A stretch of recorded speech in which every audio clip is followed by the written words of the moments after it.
утро вели более 836 лет это население. Абдулманап Нурмагомедов всегда возвращался на родину, в Дагестан. Знаменитого на всю планету тренера нельзя было удивить ни высотой американских небоскребов, ни роскошью арабских отелей. Спортсмен воспитал 18 чемпионов по самбо, среди которых его сын Хабиб. Его состояние оценивают в $100 миллионов, но Абдулманап Нурмагомедов всегда ценил скромность, умеренность и простые радости. Приехать в горы и насладиться полетом орла. Да. Вот теперь поймали хороший вид. Позирует, да? Да. Прозвище «Орел» получил сын Абдулманапа Хабиб. Его фирменная белая папаха прославила горы Дагестана на весь мир. Дважды чемпион мира по боевому самбо Хабиб всегда подчеркивал: его главный наставник – отец.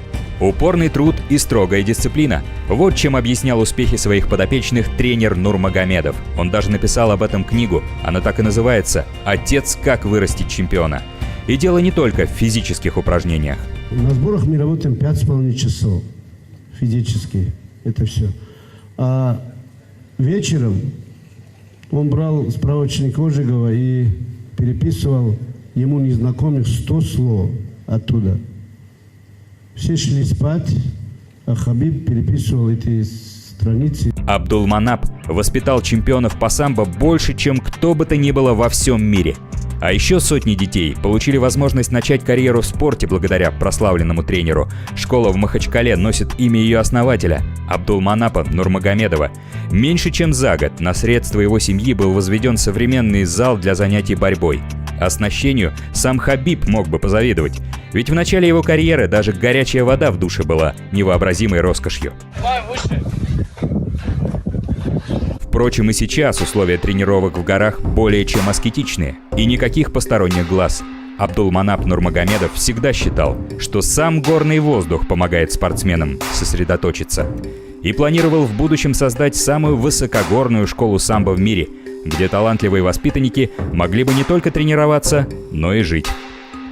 У него были проблемы с сердцем, он перенес операцию, но формы не терял. Еще зимой 56-летний тренер грозился сам выйти на схватку с Конором Макгрегором, который вызвал на матч-реванш одолевшего его Хабиба. Вдохнуть в отдаленные села новую жизнь. Вот о чем мечтал тренер. Земля предков. Вот на этой маленькой речушке было несколько мельниц, которые кормили более 800 лет это население. А здесь будет проспект. Вон оттуда сюда будет новая дорога. Нурмагомедов делал для малой родины все, что мог. Помогал в прокладке в скалах новых дорог, хлопотал, чтобы в горы провели газ и электричество. И сам участвовал в строительстве мечети.